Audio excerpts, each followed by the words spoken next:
бошед. Хадамоти гумруки Тоҷикистон мошинҳои куҳнаеро ки то 15 феврали имсол ба кишвар оварданд иҷозаи вуруд додааст.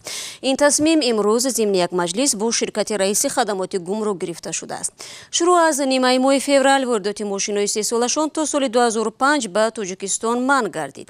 ҳамкорам Абдуллашуров ба омӯзиши ин мавзӯъ машғул буд ва тафсилотро аз ӯ мепурсам. Абдулло салом. Ҳукумат воридоти мошинҳои куҳнаро манъ кард. Ин тасмим тавассути расонаҳо эълон шуда буд. Аммо чаро як миқдори мошинҳо дар гузаргоҳҳои гумрукӣ дармонданд?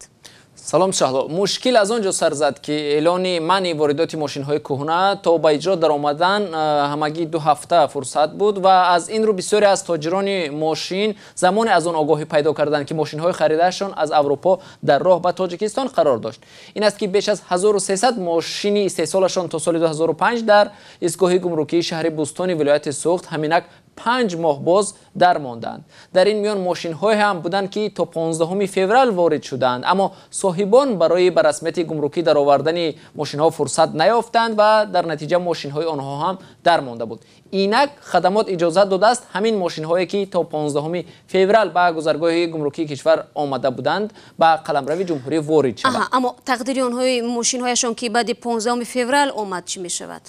Ман айни ин саволро аз масъулони раёсатӣ ба танзимдарории тарифию гумрукии Хадамоти гумруки Тоҷикистон пурсидам. Як масъули ин раёсат гуфт ки Хадамот чанд маротиба ба унвони дастгоҳи иҷроии президент мактуб навишта дархост карда буд ки ба таври истисно воридоти ҳамин мошинҳоро иҷозат диҳанд, аммо иҷозат нашуд.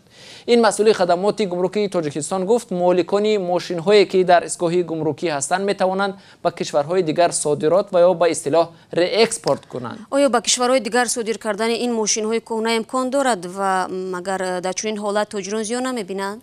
воқеан ҳам шаҳло тоҷирони тоҷик мегӯянд имкони реэкспорт ва ё ба кишварҳои дигар содир кардани ин мошинҳо хеле маҳдуд аст ва харҷи зиёде дар пай дорад.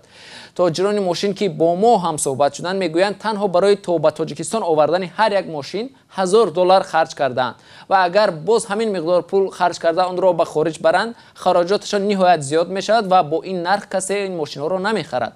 бар илова тоҷирон мегӯянд масалан Узбекистон ҳамсояи кишвари Тоҷикистон воридоти мошинҳои хориҷиро намегузорад ва дар бозорҳои кишварҳои дигари ҳамсоя низ фурӯхтани ин мошинҳо ғайриимкон ба назар мерасад. бархе аз тоҷирон мегӯянд ин тасмими ҳукумат метавонад онҳоро касод кунад.